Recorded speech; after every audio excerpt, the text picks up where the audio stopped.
乡亲啊，继续来看农委会推出着500万份的农油券，个人来带动买气。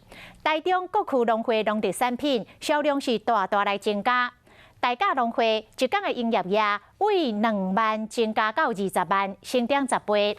大安农会开市6年来，嘛是头一届看到遐侪顾客来上门。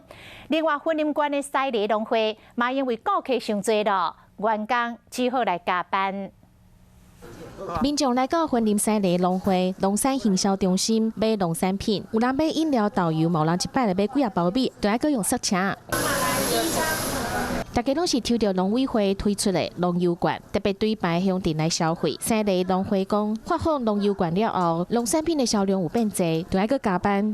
因为这农会监管阁扩大增加人员。过来看台中市，这间农会门市一天就收到10万块的农油券。 尖峰时段就排的大概有排了50个民众要结账。除了市区以外呢，还有人特别跑到台中海线，像清水这边呢，最有名呢就是它的米以及韭菜做成的面条。